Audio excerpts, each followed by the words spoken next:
Bismillahirrahmanirrahim. Alhamdulillahi Rabbil Alamin. Wassalatu wassalamu ala asyrafil anbiya'i wal mursalin. Nabiyina Muhammadin wa ala alihi wa sahbihi ajma'in. Assalamualaikum warahmatullahi wabarakatuh. So inshallah, awwaliyauhu o awwaliyatuhu, ang mga bagay-bagay na siya ang kauna-unahan na gumawa. Si Umar bin Khattab radhiyallahu anhu bilang pangalawang khalifa. So marami siyang mga bagay na first time na naipatupad sa gobyerno ng mga Muslim. Natalaki na natin ang iba rito, huwa awwalu man du'iya Amirul Mu'minin. Siya ang kauna-unahan na tinawag bilang Amirul Mu'minin. At ang Amirul Mu'minin, ito na yung naging bansag sa mga khalifa. Kanina di ba natalakay natin si Harun al-Rashid, tinawag siyang Amirul Mu'minin, at kahit si Abu Bakr al-Baghdadi, tinatawag niya ang sarili niya bilang Amirul Mu'minin. At ito na nga ang tawag sa khalifa. Kasi nga si Omar technically, khalifati Rasulillah. Siya ang khalifa, kahalili ng khalifa ng sugo ni Allah, si Abu Bakr Siddiq radhiyallahu anhu, ang original na khalifa. So para hindi na humaba ng humaba, yun, so tinatawag na sila bilang Amirul Mu'minin. Bilang Amirul Mu'minin. At ito ay tawag na nakareserba lang para sa mga khalifa. Hindi ito pwedeng gamitin ng iba pa. Bawa, mayor, governor, o ano pa man, founder, hindi pwede. Ito ay para sa khalifa. Wa awwalu man katabat tarikh al-hijri, siya ang nagpatupad ng Hijri calendar. At ito ay nagsimula nga sa taon ng Hijra, 623. At syempre nagsisimula pa rin ito sa buwan ng Muharram. So ngayon ay nasa 1446 na tayo. Ibig sabihin, 1446 years na taon na ang lumipas pagkatapos ng Hijra ni Propeta Muhammad sallallahu alaihi wasallam. Hijra mula Makkah patungong Madina. Wa awwalu man asa bil layli fil madinati, siya yung kauna-unahan na nagpatupad ng mga pagroronda sa gabi sa Madina. Diyan nga nabanggit natin na dun sa Omar series, maraming mga tagpo doon na kumbaga makabagbag damdamin. Ang nangyari, unay ulat mula sa mga pagroronda niya sa gabi. Mula sa mga pagroronda niya sa gabi. Bawa yung nalaman niya yung tungkol doon sa babae na gustong haluan ng tubig yung gatas, pero tumanggi yung anak na babae, ng babae na yun, kaya ipinakasal yun ni Omar sa kanyang anak na lalaki, yung babae na anak nung babae na yun, dahil sa kanyang pagiging matuwid. Tapos yung tungkol nga doon sa babae na nagluluto ng nakasalang sa apoy yung kaldero na walang laman, para maiinip yung mga bata at matutulog na lang. Pero wala talaga siyang pagkain. At hinatiran nito ni Omar ng pagkain. At sinabi pa ng babae, sana ikaw na lang naging khalifa, hindi si Omar. Na hindi niya alam, yung kausap niya pala ay mismong si Omar bin Khattab radhiyallahu anhu. Tapos meron din yung babae na kumbaga iyak ng iyak yung kanyang baby, na yung baby niya gutom. Tapos tinanong ni Omar, ba't di mo pinapadede? Eh, sabi ng babae, ang makatanggap lang kasi ng allowance ay yung kumbaga sinasama sa bilang ng makatanggap ng allowance. Yung atiya nga na tinatawag, mababanggit yun dito mamaya. Ang makatanggap lang ng allowance ay yung edad ng bata na kumakain na, pataas. So yung baby, pinipilit tong babae na kumain, hindi niya pinapadede para makasama na siya sa bibigyan ng allowance. At may kita rin natin syempre yung babae, hindi niya hangad na linlangin ang gobyerno ng Muslim. So ayaw niya talagang padidiin din yung bata para mapagtibay na pwede nang tumanggap yung bata ng atiya. At yun ay dahil doon binago ni Omar bin Khattab radhiyallahu anhu yung batas tungkol doon. Nagkaroon ng reforma. At syempre meron pang isang naiulat na meron siyang narinig na babae na nagre-recite ng malungkot na tula dahil yung kanyang asawa ay malayo sa kanya. Kaya tinanong ni Omar bin Khattab radiyallahu anhu yung asawa niya, gaano ba katagal na makakapagtiis ang babae na wala sa piling ng kanyang asawa? Sabi ng kanyang asawa, 4 months. So mula noon ang ginawa niya, ang rotation ng tour of duty ng mga mujahideen every 4 months. 4 months uuwi sila. Kada 4 na buwan uuwi sila. Yan, sabihin niyo sa tatay niyo yan, 4 months, hindi 4 years, hindi 4 decades. 4 months lang makakatiis ang babae. Wala, sobrang pogi ng tatay niyo eh, wala kayong magagawa. At marami pang iba, marami mga naiulat tungkol dito. At syempre, awwalu man fatahal futuh. Siya nagpasimula sa mga conquest. Wa masar al-amsar, siya yung kumbaga nangangahulugan din itong Masar al-Amsar, nagtaguyod ng iba't ibang mga kumbaga probinsya. Wa jannad al-ajnad, at siya nagtaguyod ng iba't ibang mga hukdo. Wa wada al-kharaj, ito na yung tax sa mga lupa na sinasaka. Wa dawwana ad-dawawin, at siya ang tupad ng mga registry, census, statistics, at iba't iba pa. Nagsimula lahat yun nung panahon ni Omar bin Khattab radiyallahu anhu. Siyempre kasama dito sa kanilang mga nire-record yung Baitul Mal, yung treasury ng gobyerno ng mga Muslim. At yung farad al-atiyah, yung allowance na natatanggap ng mga Muslim sa pangkalahatan, pati mga sibilyan, wastakdal qadat, at siya yung nagtalaga ng mga qadi, ng mga judge sa iba't ibang mga lugar. At ito ay naging bahagi nga ng kanyang pamamahala, alhamdulillah. Si Omar bin Khattab radiyallahu anhu, hindi naman siya nag-aral ng political science. Hindi siya abogado, hindi siya congressman, hindi siya senador. Pero paano niya nalaman ang lahat ng ito? Dahil sa ikhlas. Dahil sa kagustuhan niya na magpatupad ng karapatan ng mga tao bilang pagtupad sa kanyang amana, sa isinungtungkulin sa kanya ni Allah. Ang pamumuno hindi paghahari. Okay, ang pamumuno ay hindi paghahari. Ang pamumuno ng mga hari, konteksto ng kuffar yan. Utak kuffar yun kapag pinuno ka, tas ayaw mong naglilingkod sa mga nasasakupan mo. Malakuffar yan na sistema ng pamumuno. Ang namumuno sa Islam, katulad na nakikita nga natin, di ba? Kay Abu Bakar Siddiq radhiyallahu anhu, kay Omar bin Khattab, at matatalakay pa natin kina Uthman at Ali. Ang pamumuno ay posisyon ng pagpapakumbaba, posisyon ng pagpaparaya, posisyon ng pagpapaumanhin, at iba pa. Hindi ito posisyon ng paghahari. Kasi yung mga khalifa, nakikita nila yung laki ng kanilang pananagutan. Kaya nagpapakumbaba sila, kinahabagan nila yung mga tao, nang sa gayon ay kahabagan din sila ni Allah. Kasi alam nila kapag naging malupit sila, pagmamalupitan din sila ni Allah. Yun nga sa hadith, irhamu man fil ardi, yarhamuka man fis sama. Kahabagan ninyo kung sino ang nasa lupa, at kahabagan kayo ng nasa langit, si Allah. Pero syempre, yung papakitaan natin ng habag, yung karapat dapat sa habag, insyaAllah. Kasi Omar bin Khattab radhiyallahu anhu, nagpapakita siya ng habag sa iba't ibang mga tagpo na ito, sa kanyang talambuhay, pero siyempre nagpakita rin siya ng lupit. Nagpakita rin siya ng lupit kapag sinusuway si Allah o nalalapastangan si Allah. Minsan kahit sa isang maliit na bagay, isipin natin maliit na bagay, pero merong malaking implikasyon sa Islam. Halimbawa, naiulat, di ba, nababanggitin yun doon sa Omar series, yung meron siyang nakitang naglalakad, nakayuko, mabagal maglakad, parang zombie. Pinagalitan siya ni Omar. Sabi ni Omar, amatakallah. Patayin ka naman ni Allah. Pero expression lang nila yun. Ganun yung mga Arabo eh. Expression lang nila yun. Hindi naman niya sinusumpa yung tao.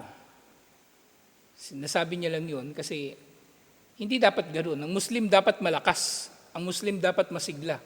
Pero ito, nagpapaka-zombie kasi akala niya yun ang kabanalan. Maglakad ng nakayuko, magsuot ng butas-butas, hindi naliligo. Katulad ginagawa ng mga Sufi. Akala nila yun ang kabanalan. Hindi yun ang kabanalan. Kabanalan ay nasa takot kay Allah subhanahu wa ta'ala at ang magdulot tayo ng pakinabang sa kapwa-tao, insyaallah. Yun ang kabanalan. Siyempre, ang zuhud, ang pagiging matipid, ito ay nakasalalay sa kung ano ang standard of living ng mga tao sa panahon ninyo o sa lugar ninyo. Kung sa lugar ninyo, okay lang na ang tao may bahay, walang problema na may bahay ka. Okay? Kasi isipin ng tao, di ba? Baka isipin ng kambal, sino Omar, yung bahay nila, gawa sa putik. Kaya magkaka-conclusion ng tao, bawal magkaroon ng tao ng bahay na gawa sa semento o merong bubong. Hindi naman ganun. Ang zuhud, paulit-ulit itong sinasabi kasi mali itong nauunawaan ng ibang tao. Hindi ito nangangahulugan na magpapakupulubi ka o hindi ka na magtatrabaho. Ito ay ang pamumuhay ng sapat na pamumuhay ayon sa standard of living sa panahon mo. Sa panahon mo. Siyempre, yung zuhud, hindi rin ito nangangahulugan nga na hindi ka na magtatrabaho. Magtrabaho ka pa rin. Hindi yung umaasa ka lang sa limos na nanggagaling sa tao. So nga, وَأَوَّلُ مَنْ دَرَبَ فِي الْقَمَرِ ثَمَانِينَ. So isa ito sa mga, kumbaga, naging iba sa paraan ni Omar bin Khattab radhiyallahu anhu kung ihambing sa mga khalifa. Ang jald talaga para sa alak, sa lasenggero, 40. Pero nung panahon ni Omar bin Khattab radhiyallahu anhu, nakikita niya na parang hindi na nadadala yung lasenggo. Mamaya nilatigo ngayon, tapos maya mahuhuli na naman uminom ng alak. Kaya ginawa niya, dinoble niya, 80 ang latigo. Pero yun nga, pagbalik ni Uthman, nang naging khalifa si Uthman, ginawa na naman niya itong 40. At nung nilatigo si Walid bin Uqba, yung governor ng Kufa, na anak ni Uqba bin Abi Mu'ayt, 40 ang ipinalatigo sa kanya ni Uthman. At kay Ali, 40 din. So si Omar lang ang nagpatupad ng 80 na latigo. Ngayon sinasabi, kung halimbawa merong pinuno ng mga Muslim, papatupad ba niya 40 o 80? Sasabi ni Ali bin Abi Talib radhiyallahu anhu, lahat ng ito ay sunnah. Lahat ng ito ay tama. Pwede nating panghawakan, pwede natin isabuhay. Anyway, ang ibig sabihin nga ng sunnah, kasama na rito ay nga sa hadith, wa sunnati khulafa'i rashidina al-mahdiyina min ba'di. Sunnah ni Propeta Muhammad sallallahu alaihi wasallam at sunnah ng mga ginabayang khalifa pagkalipas niya. So lahat ng ginawa ng mga khalifa na ginabayan yung apat, si Abu Bakar, Omar, Uthman at Ali, lahat ng ginawa nila na kumbaga maaring walang direktang nas o direktang teksto mula sa Quran at Sunnah, ay panghahawakan din natin bilang sunnah, insyaallah. Panghahawakan din natin bilang sunnah, insyaallah. Sumunod, wa awwalu man ittaqadad durra wa addaba biha. Siya daw yung una na humawak ng pamalo at isinaayos niya ang mga tao sa pamagitan nito. Dinidisiplina niya ang mga tao sa pamagitan nito. Pero siyempre, yung durra na ito, parang pat-pat lang ito. Hindi naman ito yung baseball bat. Papalo mo sa ulo ng matigas ang ulo. Pat-pat lang ito. Pero siyempre, sinasabi ng mga tao, hatta kila ba'dahu, paglipas ni Omar, la durratu Omar, uhibu min suyufikum. Ang pamalo daw ni Omar ay mas nakakatakot kaysa sa espada ng mga tao. So ganito iginagalang at minamahal ng mga tao si Omar bin Khattab radhiyallahu anhu na hindi nila minamasama yung kanyang paraan ng pananalita. Hindi nila minamasama yung kanyang pamamalo. Hindi nila minamasama yung kanyang pagdidisiplina sa mga tao. So dapat ninyong malaman ito kasi darating kayo sa posisyon ng pamumuno. Darating kayo sa posisyon ng pagsaway sa mga tao. At maaaring merong magsasabi, napakahigpit mo naman, wala ka na sa ayos, o sobra-sobra ka na. Sa maraming pagkakataon, yung mga tao na nagsasabi ng ganun, ito yung mga tao na ayaw magpasakop, ayaw magpailalim sa batas ni Allah. Gusto nila sila yung nasusunod. Ayaw na tumanggap ng payo, ayaw na tumatanggap ng pangaral. Sa halip na aminin nila na sila ay nagkakasala, sa halip na aminin nila sila ay nagkakamali, sa halip na aminin nila na sila ay nagkukulang, ibabalik nila ang sisi sa nakapagsiwalat ng kanilang pagkakamali, pagkakasala at pagkukulang. Ibinabalik nila. Pinangangatwiranan nila ang kanilang mga kasalanan, samantalang ang mas marapat sa kanila ay magpakumbaba. Ang marapat sa kanila ay magpakumbaba. Kaya nga, dapat yung tao may paninindigan sa katotohanan. Namubuhay na tayo ngayon sa panahon ng panlilinlang. Yung mga tao magagaling ng magdrama, lalong-lalo na ngayon. Gagawa ng kasalanan, tapos kapag sinita mo, magdadrama. Kesyo nasaktan, kesyo napahiya. Ikaw nagpapahiya sa sarili mong, tarantado ka nung una pang panahon eh. Tapos ngayon, pinangaralan ka, sinasabi mo, pinahiya ka. Manindigan kayo, huwag kayong magpapadala o magpapasindak. Lalong-lalo na sa mga narcissist na hawak-hawak nila sa pamagitan ng kanilang mga pakana ang puso ng mga mabubuting tao lalo na. Kasi mga mabubuting tao, ayaw nila yung makakapinsala eh. Kaya itong mga narcissist, sinasamantala nila. Emosyon agad ang tinitira nila sa mga nangangaral. Kaya huwag kayong magpapasindak. So katulad lamang din ng mga ginabayang khalifa, alhamdulillah. Mahabagin sila. Pero sila ay naninindigan din sa katotohanan, alhamdulillah.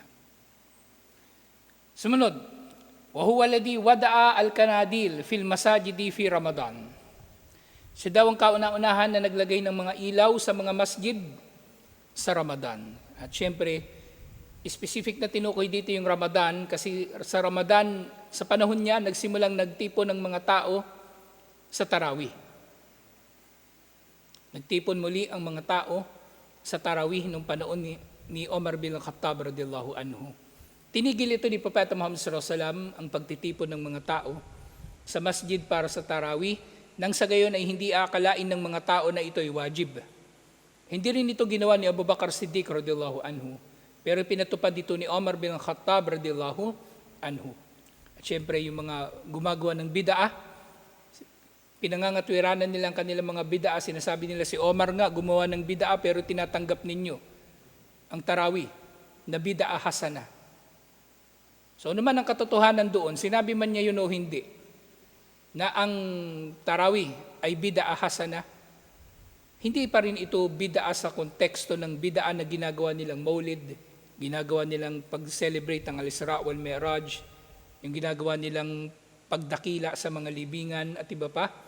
Dahil ang ginawa ni Omar ay merong president.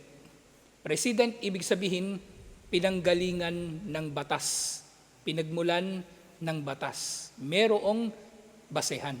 Ang ginawa ni Propeta Muhammad sallallahu alaihi wasallam, yun nga lang, hindi niya ito ginawa palagian sa masjid para hindi isipin ng mga tao na wajib ang dumalo ng Tarawih.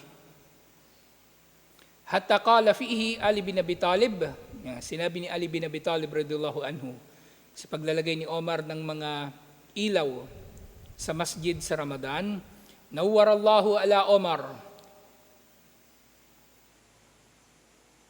Bigyan nawa ni Allah ng liwanag si Omar fi kabrihi kama nawwara alayna fi masajidina.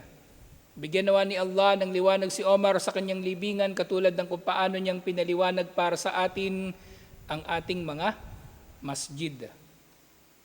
So ganito pahalagahan ni Ali bin Abi Talib radhiyallahu anhu si Omar bin Khattab radhiyallahu an.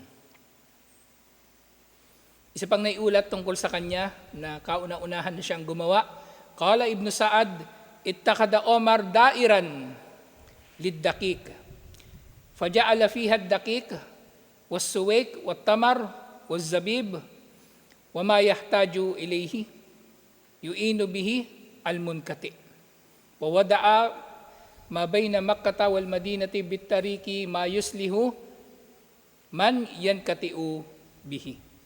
So pinasimulan daw ni Omar yung daran liddakik, kumbaga imbakan ng dakik, ng trigo at iba't iba pang mga harina. So dito inilagay o iniimbak yung dakik, yung suwek, tamar, yung dates, zabib, yung pasas, at iba pang mga kinakailangan upang matulungan ang mga munkati, yung mga nasa paghihirap, nasa mga kagipitan o maaring manlalakbay na stranded. So inilagay niya ito sa mga lugar sa pagitan ng Makkah at Madina, sa daanan sa pagitan ng mga ito, na makakuha mula rito ng panustos inshallah ang sino man na nangangailangan dito. So ito ay pinasimulan ni Umar bin Khattab radhiyallahu anhu. So makikita natin na sa panahon ni Umar bin Khattab radhiyallahu anhu, kasama ng paglaki ng teritoryo ng mga Muslim, yung paglaki din ng pagiging organized ng gobyerno ng mga Muslim. Kasi hindi pwede na lumalaki ka lang, pero hindi naman lumalaki yung sistema mo. Parang sa negosyo halimbawa. Ang unang gagawin mo kapag meron kang negosyo, o kahit hindi pa sa'yo yung negosyo, kapag hinahawakan mo yung negosyo, minamanage mo, mag-systemize ka, gumawa ka ng sistema. At kapag meron ka ng sistema, i-systematize mo pa. Gawin mo pang maayos ang sistema, hindi yung bara-bara. Diyan nasisira yung mga negosyo, diyan nasisira yung mga pamamahala. Kasi halos pareho lang yun eh.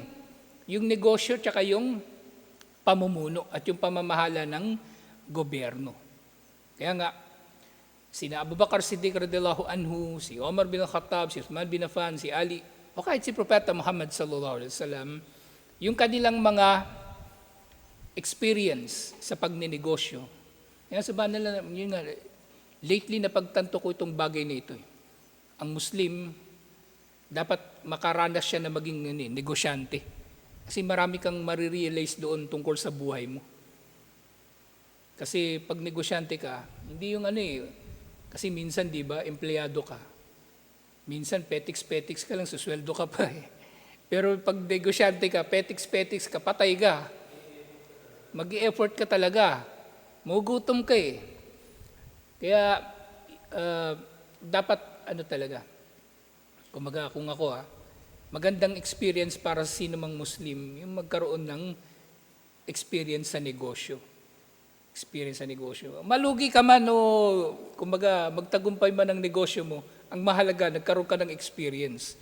Kasi mas ma-appreciate mo yung kalagayan ng mga khalifa, ng mga sahaba, kung bakit sila ay, kumbaga marami sa kanila ay nagnenegosyo nga.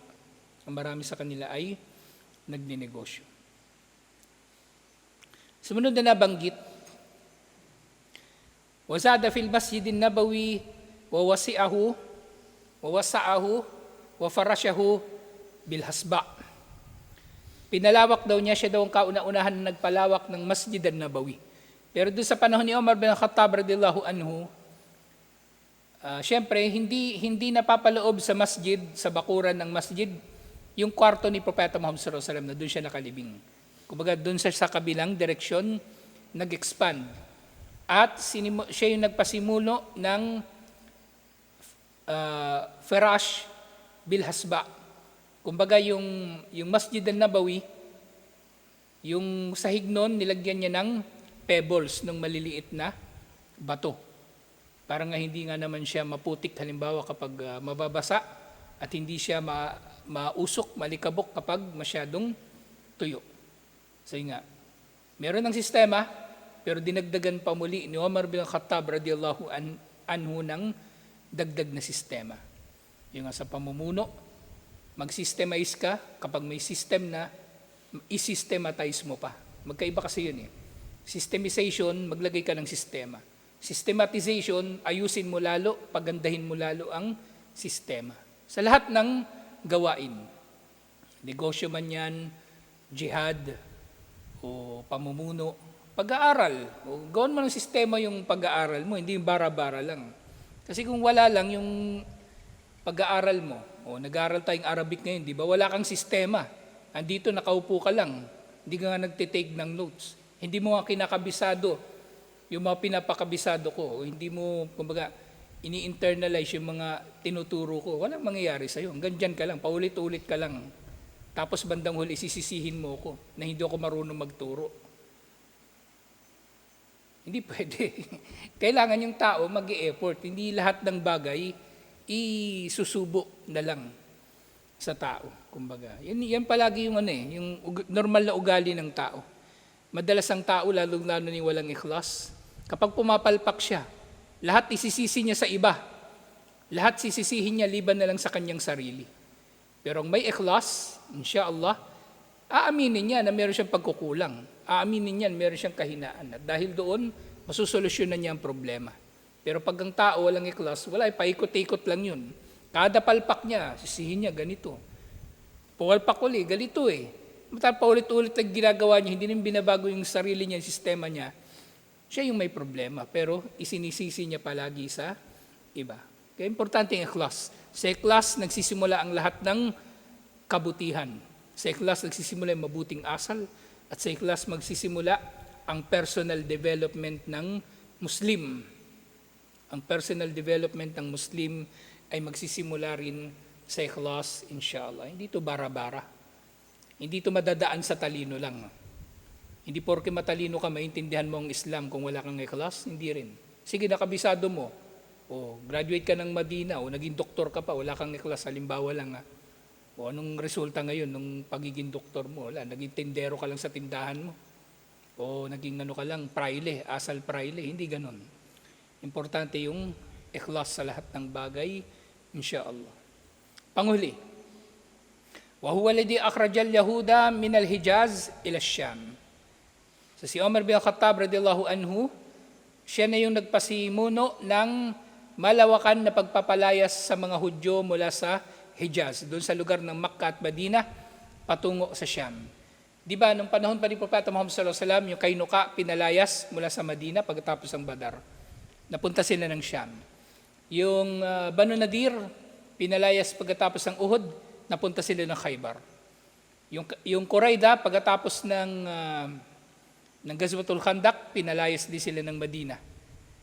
Pinatay yung mga kalalakihan nila at inalipin yung mga kababaihan nila. Actually, hindi naman talaga sila pinalayas. As in, inano sila, kumbaga, inannihilate. Total annihilation ang nangyari pagkatapos ng Ghazwatul Khandaq dahil sa tindi ng kanilang pagtatraidor sa mga Muslim. At syempre, nung dinigma ng mga Muslim ang Khaybar, so mula roon na tumakas na sila sa kung saan-saan na sila nakarating. Pero yung iba't ibang mga Hudyo, halimbawa yung mga Hudyo na naroon pa sa iba't ibang mga lugar ng Hijaz o sa iba pang mga ulat, yung Jaziratul Arab, pinalayas na totally ni Umar bin Khattab radiyallahu anhu mula sa mga lugar na ito. Halimbawa nga, yung mga Hudyo dun sa Hijaz, malapit sa Makkah at Madina, kung meron mang natitira sa kanila, sila ay pinatapon niya papuntang Syam, papuntang Syria, Palestine, Jordan, at iba pang mga lugar doon. At gayon din yung Najran, yung mga taga-Najran, yung mga taga-Najran naman, Kristiyano. Sila naman ay ipinatapon ni Umar bin Khattab radhiyallahu anhu papunta ng Kufa sa Iraq. Na yun nga, tinutuon niya o pinatupad na niya yung bilin ni Propeta Muhammad sallallahu alaihi wasallam ng Jaziratul Arab ay magiging para na lamang sa pagsamba kay Allah subhanahu wa ta'ala, na walang iiral dito na ibang relihiyon liban pa sa Islam at walang anumang simbahan dito liban na lamang sa mga masjid na dito ay sinasamba si Allah ng nag-iisa at walang katambal. Alhamdulillah. So ito yung pagpapatuloy natin sa talambuhay ni Umar bin Khattab radhiyallahu anhu. Itutuloy pa natin ito inshallah kasi marami pang mga bahagi ng pagtalakay dito. Yung sumunod na dito mababanggit, yung kanyang mga conquest, yung mga lugar na kanyang nasakop ng mga Muslim sa kanyang kapanahunan. Alhamdulillah.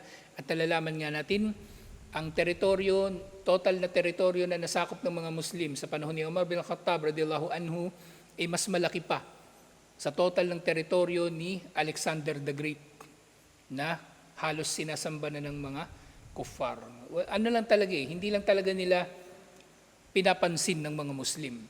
Pero kung sa achievement, sa husay, sa galing, sa kadakilaan, walang sinabi si Alexander kay Omar bin Khattab. Kahit kay Khalid bin al-Walid, iahambing si Bading na Alexander the Great, Bading yun Wala siyang sinabi. Pero yun nga, yung kuffar, siyempre, pupurihin nila yung kapwa nila. Waliyadu billah. Tutuloy natin ito insyaAllah. Assalamualaikum warahmatullahi wabarakatuh.